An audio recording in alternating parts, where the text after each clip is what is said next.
After viewing this animation, you will be able to describe the pathway and events that occur during digestion within the digestive system and its supporting glands. Digestion starts in the mouth, also known as the oral cavity, where mastication occurs. This is the process of chewing and mechanically breaking down the food bolus. Chemical digestion starts when the salivary glands release saliva into the oral cavity. Saliva is rich in amylase, an enzyme that breaks down carbohydrates. After the bolus has been broken down adequately, swallowing begins. The food bolus passes through the pharynx and into the esophagus. Peristalsis, which is rhythmic contractions of the muscle layers, pushes the bolus down the esophagus. The bolus passes into the stomach through the lower esophageal sphincter. This sphincter normally remains closed, preventing reflux of the stomach contents. The stomach is divided into anatomical regions: the cardia, fundus, body, and antrum. The muscular outlet of the stomach is called the pylorus.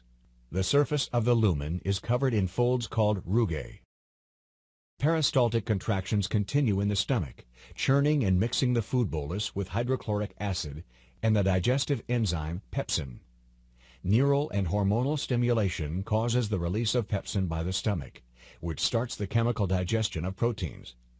This helps reduce the bolus to a fluid-like substance called chyme.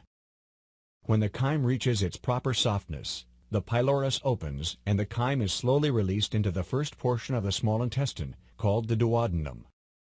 Peristaltic contractions continue in the duodenum. It is within the duodenum that the chyme mixes with pancreatic juice and bile. The process of digestion causes neural and hormonal stimulation of the pancreas to release pancreatic juice. Specialized pancreatic cells produce the pancreatic juice. The juice contains digestive enzymes and bicarbonate. The major digestive enzymes are amylase, which digests carbohydrates, lipase, which digests fats, and protease, which digests proteins. When pancreatic cells release the juice, it flows through tiny pancreatic ducts, which lead to the main pancreatic and accessory pancreatic ducts. Then, the juice is released into the duodenum through the major and minor papillae, where it mixes with the chyme.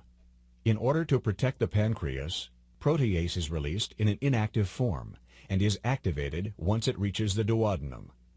Bicarbonate within the juice acts to neutralize the acidic chyme, which creates a favorable environment for the digestive enzymes to function.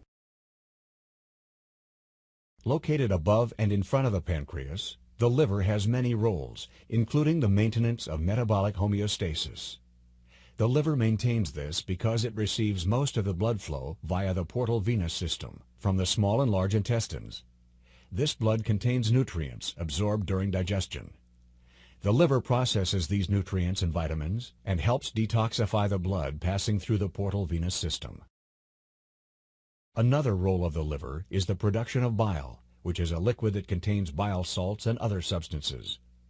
Bile salts emulsify fat within the small intestine. Liver cells, known as hepatocytes, secrete the constituents of bile into tiny bile canaliculi, which flows into larger hepatic ductules that eventually combine to form the right and left hepatic ducts. Bile then flows into the common hepatic duct and cystic duct, where it enters the gallbladder to be concentrated and stored. During digestion, the gallbladder contracts and pushes the bile through the cystic duct and common bile duct, where they join the pancreatic duct at the hepatopancreatic ampulla. The bile then empties into the duodenum through the major papilla.